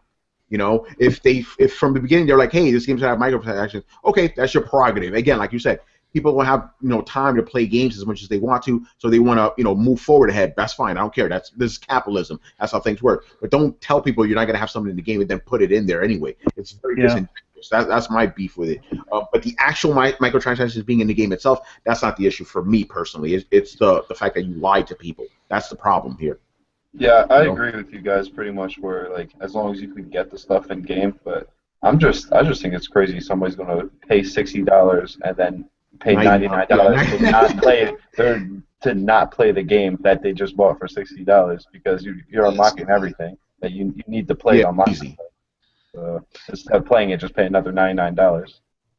I mean, it's a two-headed dragon, I guess, to me. As someone, I mean, I understand game development. I know what it takes to make a video game, and that's my passion. That's where I want to go. So I understand that game development is more expensive than it ever has been, and it's only getting more expensive. So I get that they're trying to find ways, obviously, to fund the game development, and people's expectations for what they want in a game aren't going down; they're going up. They want more theatrical experiences. They want more out of their games. At the same point in time, though, it almost seems like you're not getting as much for games now. Like games come out and DLC is announced before the game's even announced. It's like, wait, you haven't finished making the game. Why do you have DLC already planned? Like, that doesn't make sense to me. The game comes out and there's a season pass you have to buy. Oh, pay $60 for Star Wars Battlefront. By the way, it's online only, right? So you're going to have to get the season pass to play with the new maps and all the weapons we're getting. That's another $50 up top. So you're going to be paying us $110 up top to get the full Battlefront experience minus single player, of course. Like, to me, that's problematic. I don't know how I feel about that. I play a lot of free-to-play games, so I don't have a problem with microtransactions. Like, I love Smite. Like I always say, I love Warframe. I love World of Tanks, which is coming to PS4, by the way, December 4th. There's going to be an open beta, so everyone on PS4 can finally play World of Tanks. I'm just shouting that out because I forgot. They announced that today. So check that out. I'll be on Xbox and PS4 for that game. So, but yeah, like those games, I'm fine with them doing microtransactions because they're free to play. I am supporting the game that I put so much time into. But with a full retail game, it's like, come on, man. Like, I've already given you $60 up top. Okay, you want to charge me with DLC? If it's a complete experience, that's fine. Don't put it's like you're just gouging for money at every point you can. I'm waiting to the point in like 15 years where there's a racing game and I have to pay real money for gas to drive the cars on the track. Like, well, you know what I mean? Or there's the Metal Gear one where it's like you have to pay for, you have insurance for your mother base. You pay real cash to insure digital fucking property. Are you shitting me? There are people that don't have insurance in real life. But you want them to pay for insurance in the game. Actually, get the fuck out. There's already a game that makes you pay for gas. Ace Combat, the latest Ace Combat, you have to in order to fly more sorties, you have to either wait. It's sort of like a mobile game. You either have to wait till the next day till your fuel builds up, or you could buy fuel. You literally could buy fuel for your jet, so you could be fucking crazy. Get the fuck out of here. This is what I'm talking about.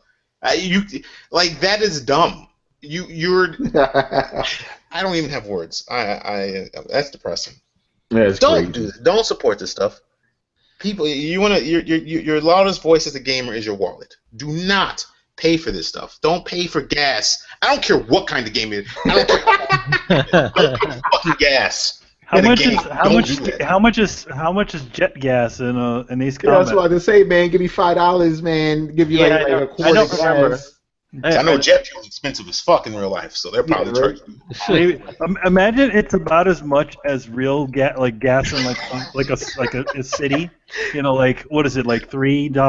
Yeah, it was like $4 a gallon. Yeah, right. Oh my lord! Like, why, man? I would be surprised if they do that shit, man. Oh god! All right. I was saying that in jest, and that's real. Like, that's sad, dude. Yeah. I didn't think that would happen. And Like, people buy it, Mike. That's the thing. People buy this shit. That's the thing. It wouldn't exist if people didn't fucking buy this crap, man. Man, I gotta buy some gas for my plane. right? But like legitimately, I will argue. I mean, as a Forza fan, even that's an L for them. You go from no microtransactions to microtransactions. That's an L. Yeah, There's no other way to disguise that. I'm sorry. You gotta hold that. You gotta hold that L to your chest. Yep. And I mean, I'm the same too.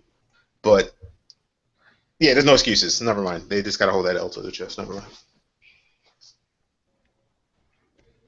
Amen. Oh man, all right, yeah, all right. Let's move on here. This story wasn't in here before, and judging by the title of it, I'm guessing Chris threw it in here. EA explains why it still isn't planning any Wii U games. What's going on, man? Oh well. So who's the troll that added that? I'm gonna drop your name, please. Like, Yeah, no, it's Chris. It was Chris. No, I added that. If it's anything with Nintendo, Chris adds it. No, it's just basically EA, stating that they're greedy, but they're being honest about it, and they're like, oh, well, the Nintendo market is too small, so that's why we don't make games for them. And they also do the Vita in there. They're like, we don't make games for the Vita for the same reason, but they also kind of threw in like an extra jab. They're like, we won't explore any new hardware until we see what the market share looks like. So basically, that's directed. That has to be directed squarely at the NX. You're right. Yeah, say like, hey, we're still not making anything for the Wii U because their market share is too small, and we're not going to be bothered. And they have new hardware out, but we're not going to explore it until they prove that their market share has grown. Like that's basically what he's saying. I mean, if they truly were like really greedy, they could just put like a really bad port and just like hire like 2 or 3 people. Here's to, like, the thing though. port. Don't all their share play games still? I mean, all their games still work on remote play. Yeah. Even though despite the fact that they're not developing Vita games, they're still doing remote play stuff. Because you still need to adjust the buttons around for that thing. Yeah, but that for their cost, their soft dollars are way less to adjust the game for remote play than developing a whole EA Sports game for the Vita, or whatever. Yeah. I like that part though. They're not supporting any new hardware. Or they're not gonna. Yeah. See, that was in the article. That was in his code too. He's like, we're not looking at any new hardware to see what the market share looks like. He's just, I'm like, I wonder what he's talking about. I mean, I don't know. Can we blame them though? I wouldn't. If I was EA, I would definitely not be making. First of all, Nintendo doesn't even have faith in the Wii U this year. They're basically giving up and preparing everyone for the NX, which is messed up because honestly, that system's going to come out too early, and it's going to be underpowered, and it's just going to be another Wii U, and they just haven't learned. Now, even I'm a Nintendo fan, even I'm sitting here like, you know what? I think I pretty much give up. Like they don't care anymore. So I don't blame EA at all for saying this or doing this. Like, and please believe EA won't be the only. They're not the only company doing this because everyone was looking for third-party games on the Wii U. You couldn't find them. You got mad. I think they got they didn't get. They got the Batman game like 8 years later or something like that. Like it was like, why even bother anymore? It didn't make any sense. So I mean, well, they have a very tenuous relationship with Western developers now more than ever. Like Western developers are tired of not getting input into whatever Nintendo does, and it just. I think there was an interview with one of the lead developers at Bethesda, and he basically said it. He's like, they just descend from down on high, and they go, here's this box, make games for it. And they're like, we don't get any say in what we need as developers, like what kind of changes we need in the API. They don't get good support.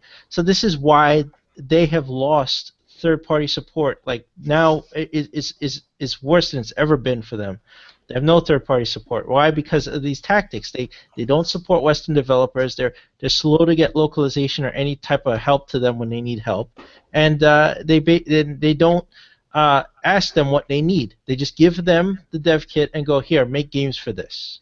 Right? That's not how anyone else operates. Sony asks developers what they need. Microsoft does the same exact thing. They pull in guys and say, hey, what can we give you guys? What can we put in the APIs or whatever to help you make better games? Nintendo doesn't do any of that.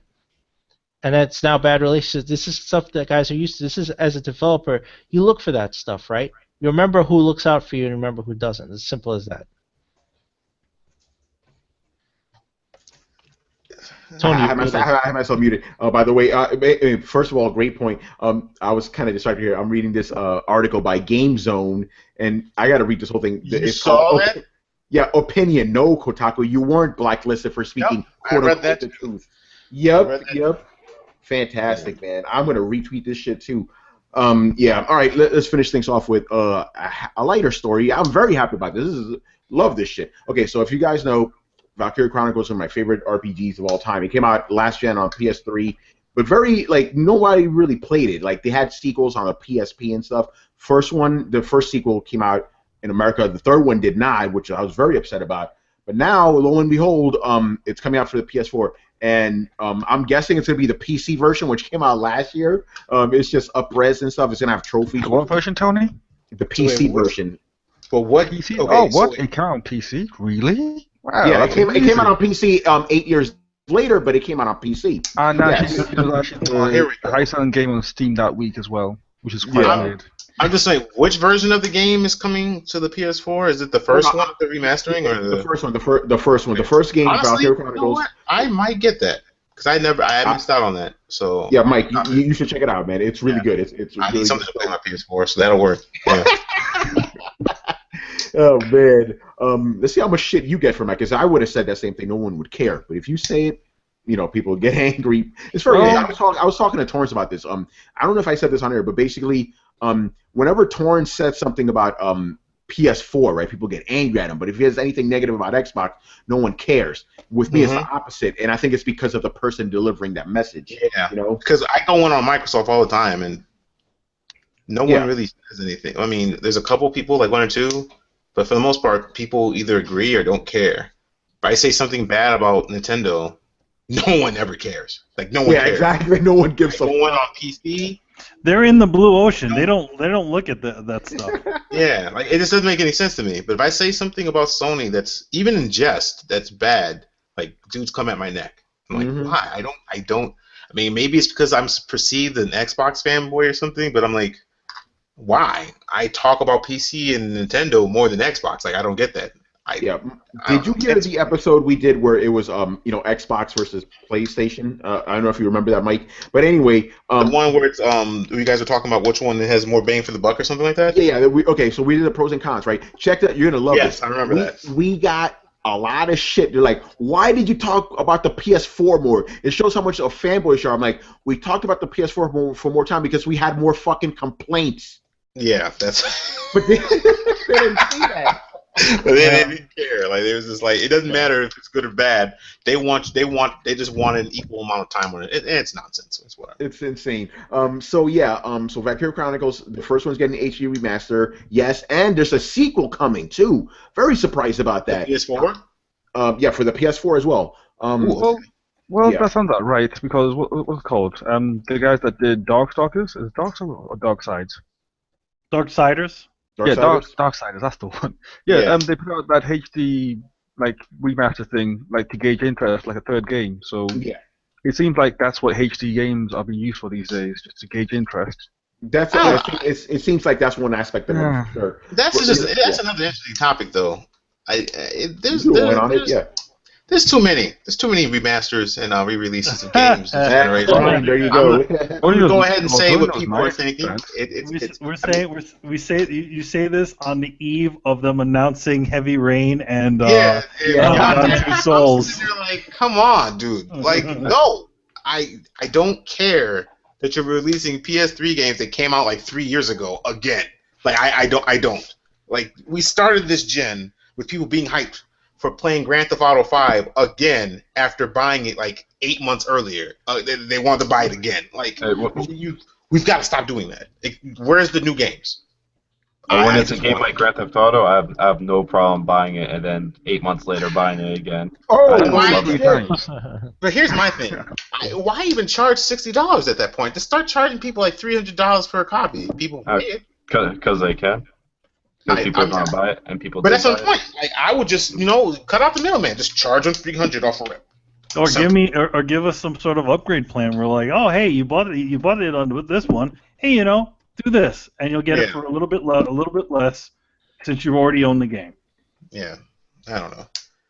But I mean, I guess this kind of goes into the. Right, you do get to play Valkyria Chronicles, though. Yeah, that's true. That's why I don't understand why people get so mad about HD remasters. Like, I'll hold that L. That was hypocritical of me because I did just say, oh, I'll get that game.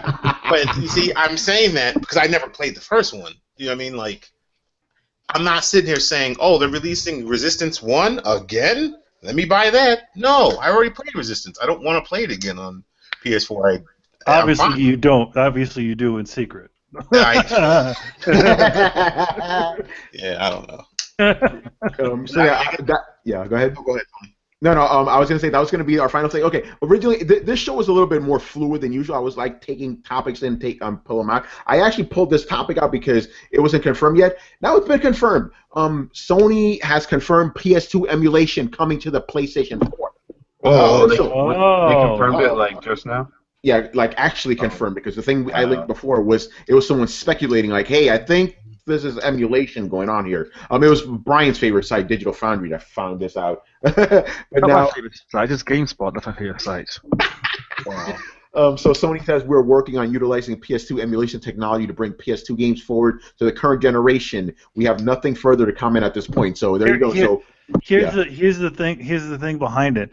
I think what they're doing is they're trying to make sure that they have all those that PS2 library that they have online. That's all been for the PlayStation 3. I think they don't want to they don't want to have to spend time redeveloping all those things again. You mean that fucking emotion engine or whatever? All that stuff at the store. So I'm thinking that's them.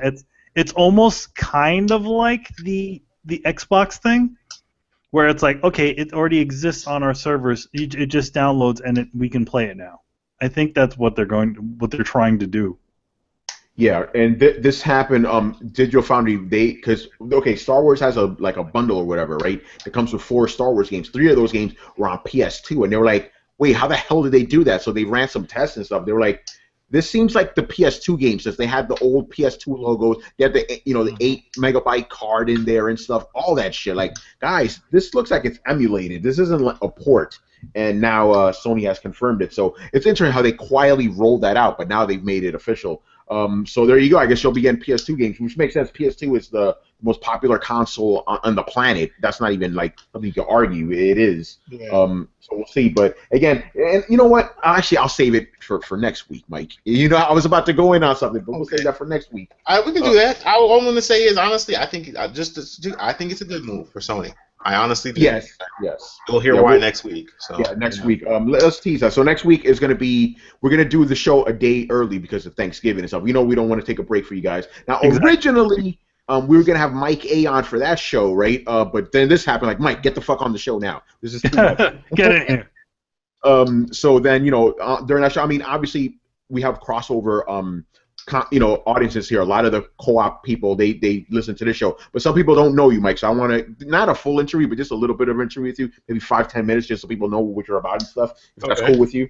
And then we'll get people to know you, and then we'll get into our main topic next week, which will be, I'll just tease it now because I get you people ready. We're gonna speak about backwards compatibility. Which one is better, PlayStation Now or Xbox's backwards compatibility? As far as I'm concerned, there's no contest here, but let's do it. There's no. If you've heard this podcast, you know exactly what I've said. If you've seen that, you know how we all feel about it. But we'll bring up some, good points on the other side too. Yeah. Which one am I talking about? We don't know. We shall see. And I mean, I would say in the comment section, leave some points so we can have. I mean, there might be perspectives we're missing. You can leave them now, and we'll make sure to discuss them on the podcast. So. Yes, so please leave your comments in the comment section. We will bring up all these things next week for Wednesday night at 10:30 p.m. Eastern, which means you'll probably listen to us while you're eating your turkey and all that. Yeah, that makes sense. Exactly. That show will be the perfect show for you to be recovering from your turkey overload, especially that's if you're an American. Yeah, and you know, other people don't give a shit. And Obviously. Canada already had their Thanksgiving. I'm already looking for Chinese food places that already deliver. That's what I do. Like, I'm African, so we don't really care about Thanksgiving at all. And I'm not at home to eat African food, so Chinese food is the best. So that's what I'm looking up. You know, I'm in Cali now. Might as well indulge. So that's what I'm talking about, man. And just so in case you guys know, I was about to say. See that? I have Fallout in my head. You have Fallout on the brain, man. Yeah. Throw out your questions. Unaffected. Yeah. Another thing, we might have to. I mean, that's going to be happening right before Black Friday. Yeah, that's true. We might have to dabble on that. We might have to dabble on that on the show. There is also a certain thing that Tony mentioned to me while we had lunch today. Oh, what's going on? About a certain box. Oh, yeah. Pricing. Oh, but Torrance talked about this, and I said it already, because Xbox is going to be $299. Okay, that's what I'm sitting there like, box. Like, what the hell is he talking about? Xbox is going to be $299. There's only one box. Yeah. Oh, the one box. So $299. What will happen on Throwdown 63? Will I be showing a box on air that I have bought? I'm going to go ahead and tell you: do not buy an Xbox One. Don't do that to yourself. You're not going to play anything on it. Don't. I know it. It's just for I'm a games quote unquote journalist. I should. I'm trying to spare people for what I'm going through now. You don't understand how mad I am. I have 2 next-gen consoles, and all the games I want to play are on PC, and they play and run better there. Why did I do this to myself?